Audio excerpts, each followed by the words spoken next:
Kidlat News Updates. Mga balita ngayon, grade 9 students sugatan matapos pagsasaksakin ng kapwa estudyante sa San Carlos, Negros Occidental. 5 dayuhan timbog sa online scam hub sa Parañaque. Daan-daang mga tao nakiisa sa paglilibing kay Rene Baterbonia. Labi ni Divine Adili dumating na sa Nigeria. Ako po si Cesar Soriano para ihatid ang nangungunang mga balita sa buong kapuluan ngayon. Isang grade 9 na estudyante ang patuloy na ginagamot sa ospital matapos umanong saksakin ng isang grade 10 na mag-aaral sa labas ng Julio Ledesma National High School sa San Carlos City, Negros Occidental noong Hunyo 23. Ayon sa paunang investigasyon ng pulisya, nagbanta umano ang 17 anyos na suspect sa kaedad na biktima bago ang insidente. Paglabas ng biktima sa paaralan, inabangan umano ito at saka sinaksak ng suspect.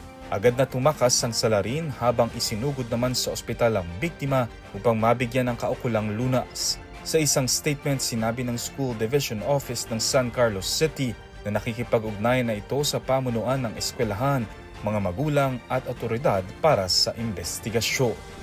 5 dayuhan ang inaresto ng Bureau of Immigration o BI sa isinagawang operasyon laban sa hinihinalang online scam hub sa isang condominium complex sa Parañaque City noong Hunyo 17.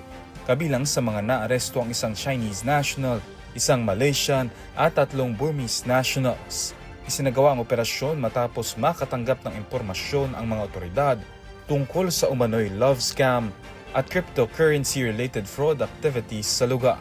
Ayon sa BI, natuklasan sa immigration verification na may mga paglabag sa immigration laws ang mga dayuha.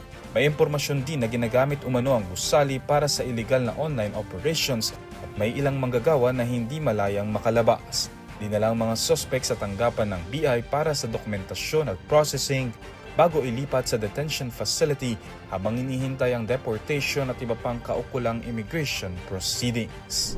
Daan-daang mga kaibigan, dating kasamahan sa koponan, mga taga-suporta at residente ng Talacogon, Agusan del Sur ang nakiisa sa funeral mass at paglilibing kay Ateneo student-athlete Rene Clert Bobet Baterbonia nitong Hunyo 24, Miyerkules. Bago ang kanyang libing, naging emosyonal din ang huling vigil para kay Baterbonia noong gabi ng Hunyo 24 na maraming kaibigan, kaklase, kasamahan sa koponan ang napaluha habang nagbibigay ng kanilang huling pamamaala. Kasabay nito, naging madamdamin din ang paghahatid sa mga labi ni Divine Adili pabalik sa Nigeria na inaasahan ngayong araw din ng Miyerkules ayon sa kanyang ama.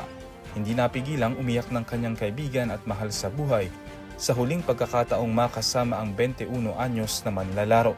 Bilang pagkilala sa kanyang iniwang inspirasyon, idineklara ng sangguniang bayan ng Talacogon ang bawat Hunyo 8 bilang Rene Clert Bobet N. Baterbonia Day.